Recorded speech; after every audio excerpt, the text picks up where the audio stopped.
Hi Scorpio! Welcome po sa ating channel at ito ang inyong daily Gabay Tarot reading for July 10, 2024. Okay, so please be reminded Scorpio, kung naka-resonate kayo, comment down. Kung hindi kayo naka-resonate, ibigay niyo po sa iba kasi channel reading po ito. This is for you, Scorpio, ngayon July 10, 2024.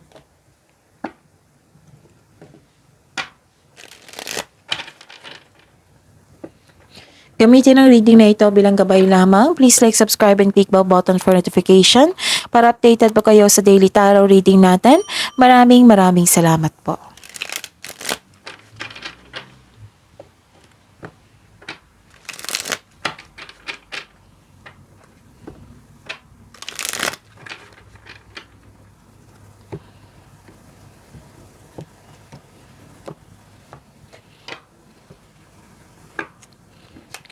Spirits Guide, maganap po ngayon July 10, 2024 para po kay Scorpio. I need 3 cards po.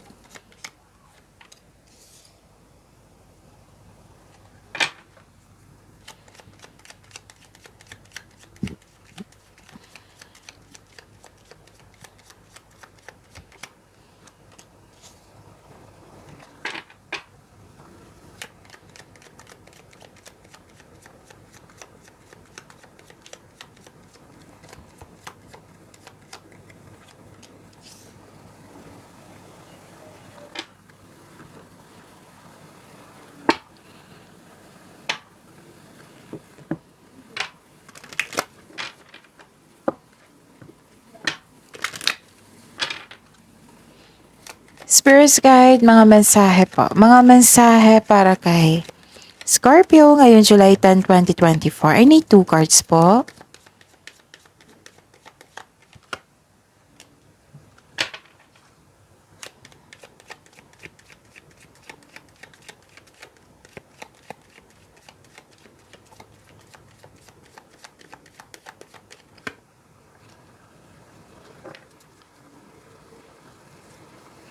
Okay.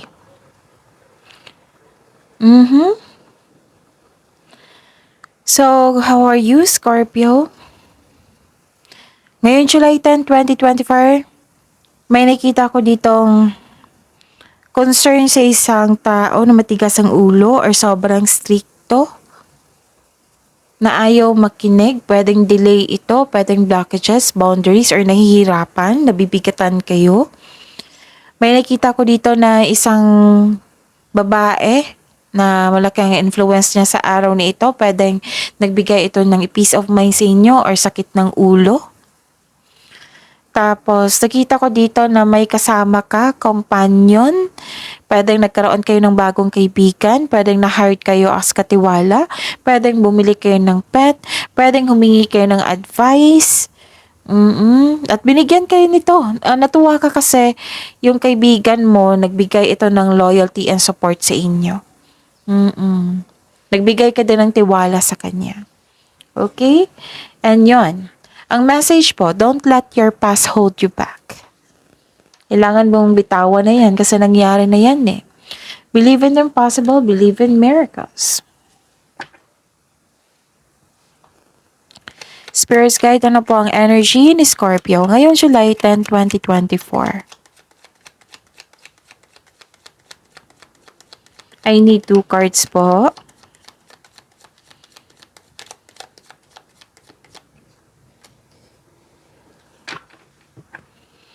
And the clarification of this card po.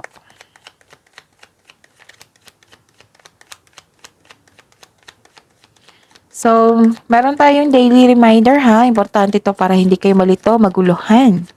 Panoorin nyo po yung last 4 days tarot reading nyo po every day. Sunod-sunod ang date. Kahit weekly man yan, kahit monthly man yan. Like for example, July 10, panoorin nyo po yung July 9, 8, 7, 6. Last 4 days. Kung may repeating message, kailangan nyo bigyan na ng atensyon, solusyon at aksyon. At nais ko ipaalam sa mga suki ko dito na Scorpio na open pa rin po yung July 2024 monthly Gabay Tarot reading nyo po. Kung may ganap na po sa 6 months from now Gabay Tarot reading nyo, kung may ganap na na kung may nangyari na. Pwede na kayong magpa-reading ulit for 6 months from now, from July to December 2024. So, PM me for schedule.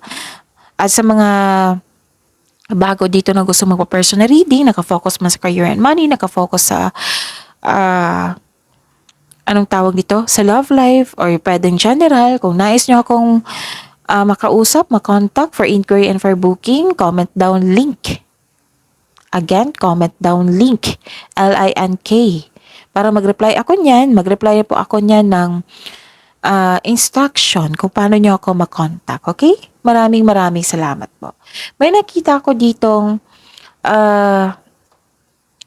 may binigyan na opportunity sa inyo. Hindi nyo tinanggap kasi meron kayong dahilan.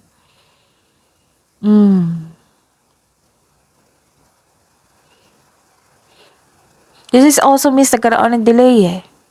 So this is a clarification of your card here na may delay nga. So uncomfortable ka sa changes sa inyong buhay. So sabi po ng card dito, remember this is only temporary. Ano pa? And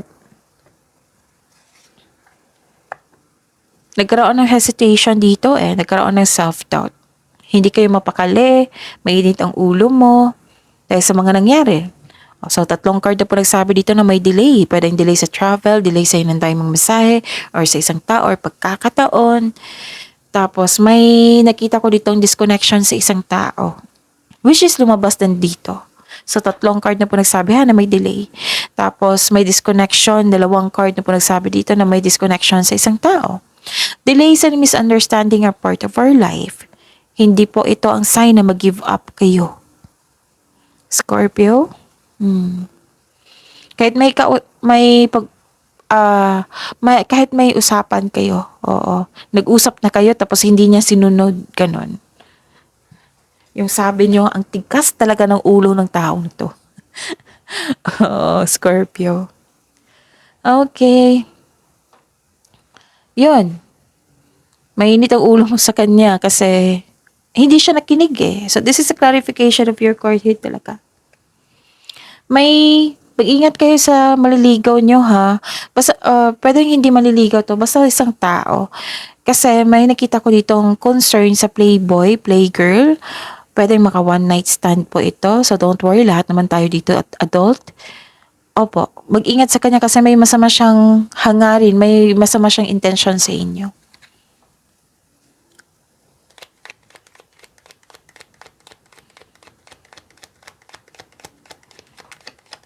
Spirits guide, career and money po. Career and money po ni Scorpio ngayong July 10, 2024. I need another card po. The clarification card. Kung nais nyo ng full reading sa inyong career and money, may upload po ako nung Friday or Saturday. Panoorin nyo po, nakafocus yun sa career and money po. That is your weekly Kabay Tarot reading, July 8 to 14, 2024. So scroll down nyo lang po sa channel natin. Kasi 'di ba, marami tayong upload. So scroll down nyo hanggang sa makita nyo, okay? Okay. So kamusta ang career and money nyo, Scorpio? May nakita ko dito na nagkaroon ng unfair treatment. So another card. 1, 2, 3, 4. O, 4 na card na po nagsabi dito na may unfair treatment, hindi nagkaroon ng disbalansa, nagkaroon ng disharmony, may unfair treatment, bias, false accusation, may concern sa isang irresponsableng tao na hindi totoo sa inyo, yung naging dishonest, yung hindi tumupad sa usapan. And pwede nangyari na ito sa last 2 days ha. Kasi nakita ko dito parang tapos na. Pwede din nangyari ito ngayon. Pwede nangyari kahapon. Mag-ingat po daw kayo sa taong may mali at masamang paratang sa iyo. Nagkaroon ng disbalansa dito sa career and money. Pwedeng yung tao na hindi kayo nakasundo. Pwedeng ganyan. Tapos i-check nyo yung money nyo ngayon. Kailangan balance yan. Yun. This card advises you to find your voice and stay strong to your values. Basta panatilihin mo maging totoo. With the right values, rewards come. Okay?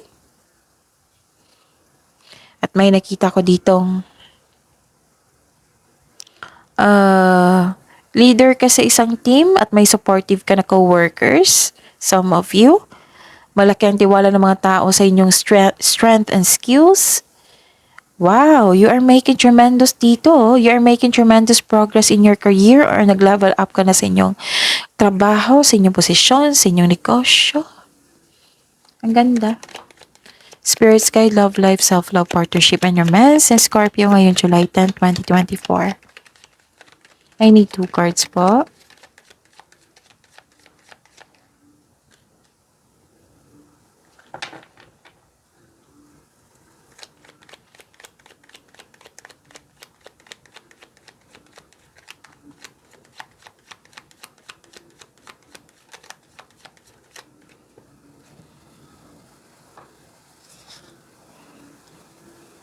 Okay. May lumabas dyan sa screen nyo ngayon ha, bagong channel natin yan. Love reading. Andun po yung full reading sa inyong love life. Kung nais nyo malaman, kung valid ba yung feelings mo sa kanya, kung gusto nyo malaman yung ano yung sasabihin ng person mo sa inyo, kung ano gusto nyo malaman yung next step, next action ng person nyo, kung gusto nyo malaman kung kamusta na siya ngayon. Oo. Andun po. So, comment down love link. Again, comment down love link. Tapos mag-reply ako ng link niyan para isang click nyo, ma-view nyo agad yung YouTube channel natin, love channel natin. So, wag nyo lang kalimutan mag-subscribe at i-click yung bell notification. Kasi, para malaman nyo na may bago tayong upload. Okay? Usually, ma-upload yan hapon or after lunch. Tapos, ayun. Love link. Comment down love link. Okay, Scorpio. Kamustahin yung love life? Okay. Nakikita ko dito na concern sa perfectionist na tao. Disappointed ka kasi sa isang tao kasi may high hopes at expectation ka sa kanya na hindi nabigay. So actually, nangyari ito sa lahat ng water signs, Cancer, Pisces, sa Scorpio. Sa mga cross-watcher dito. Yung isang tao na hindi niya sinunod yung promises niya, yung very active siyang manuyo sa inyo noon, ngayon hindi na. Oo.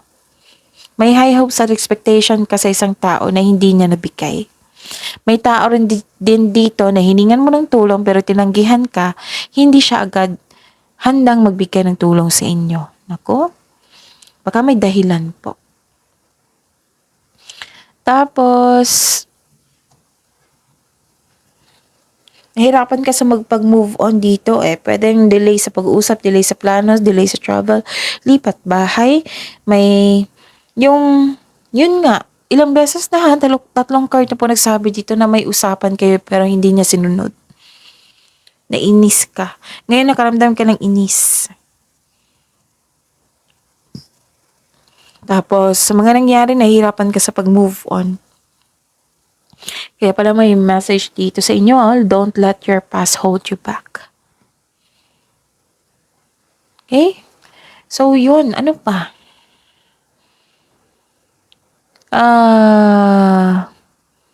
Baka nasaktan din kayo no kasi may offer na tinanggihan nyo. Oo.